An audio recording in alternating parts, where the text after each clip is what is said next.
What the heck? So last week I ran a quick poll on Instagram, nothing fancy, just a couple of questions. The first one, are you using AI in your creative work? The second one, are you actually enjoying it? And the results were kind of interesting. About 70% said yes, they are using it, and less than half said they're actually enjoying it. So this is the gap that I want to talk about today, because what it tells me is that there's a lot of people using AI, not because they want to, but because they feel like they have to. Like, use it or get left behind. And honestly, I get the pressure. The demos look wild. You see someone type in a few sentences and then get back something that looks like a fully produced shot or even a full campaign. And it's easy to think, okay, is this the end? But here's what I keep noticing when I talk to people who actually do this work for a living. The more experience someone has, the less impressed they are. And it's not because they're being stubborn or resistant to new things. It's because they can see the work that's actually going on.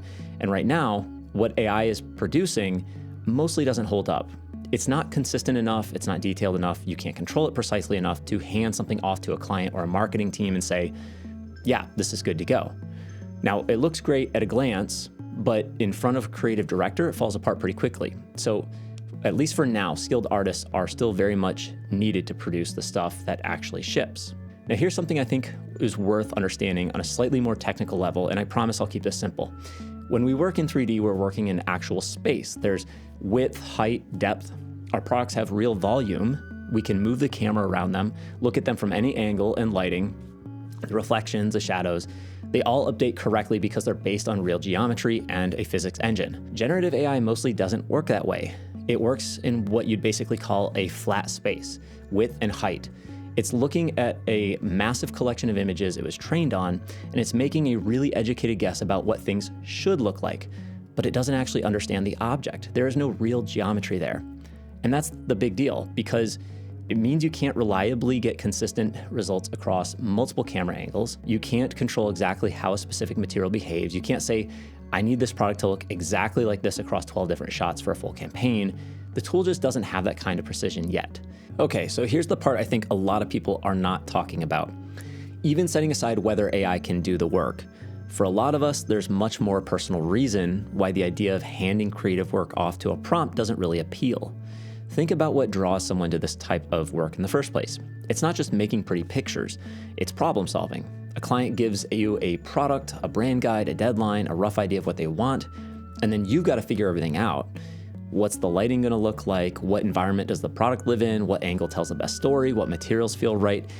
And every single decision you make builds upon the last one. It's like a big puzzle that gets more interesting the further you get into it. That's the part that I'd really miss. That's the part that a lot of my peers say they would miss too. If you hand all of that to a prompt and something that just looks like an answer appears, then yeah, you save some time. But you also skip the whole part that makes the work satisfying. The growth happens on the road, not at the destination. And I think that's why a lot of people in that poll that are using AI but not really enjoying it, because even if the output looks okay, it doesn't really feel like yours. Now, I don't want to spend all this time hating on AI because I don't think it's all bad. I think there are places where it makes a lot of sense. The biggest one is early stage concepting, of course. Before you've committed to any direction, before you've built anything, there's this phase where you're just exploring. Traditionally, you'd spend hours pulling reference images, making mood boards, digging through Behance. Now you can generate that kind of visual reference really fast, explore a bunch of directions, and then figure out what you actually want to pursue before you've invested any serious time into it. There's also a place for it when you need background environments or elements that aren't really the point, like let's say you're rendering a toaster and you want it sitting in a kitchen, but no one's paying you to model out an entire kitchen from scratch. AI can get you something in the background that works. It's not the hero, it's just kind of the supporting cast. Now, here's a use case that actually does get me excited. It's a bit different from generative AI, which I've been talking about. I saw a LinkedIn post the other day from a CG artist who used AI to help him code this tiny little standalone app. He made it so he could drop in an image, tell it what resolutions he wanted, and then what type of image formats he wanted it in, and then it would spit all of them out in seconds, which might sound simple, but if you've ever had to manually export a finished image at 6 different sizes for 6 different file formats, you know how tedious this can get. And writing Photoshop scripts and actions to automate this isn't exactly a fun afternoon either. The fact that someone had no real coding experience could just describe the problem to an AI and walk away with a working app that solves it, that's pretty cool. And I think that's where a lot of us who enjoy the craft of this image making are going to find the most value. Not replacing the image making per se, but using AI to quietly handle the boring stuff that surrounds it. The repetitive tasks, the file prep, little workflow bottlenecks that eat up time but don't require any creative thought. Now, one last thing and then I'll wrap up. If you spend any time on Instagram, you've probably noticed a wave of people who have positioned themselves as AI experts. Big promises, impressive demos, usually showing you how you can build entire ad campaigns for a product with just a few prompts. Here's something worth paying attention to though. Most of these people aren't making their living selling their work. They're making their living selling courses about how to do the work using AI tools. And if companies were lining up to pay premium rates for AI-generated campaigns, those people would be doing that, not teaching it. So just keep that in mind. So I'm not here to tell you AI is useless or that you should ignore it. I'm genuinely curious about where it goes.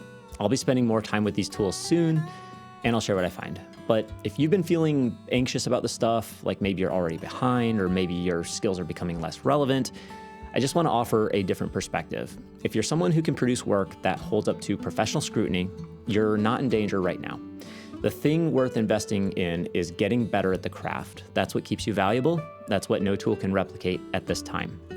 The artists I know who are the least worried about AI are the ones who are the best at what they do. So that's where I'm at.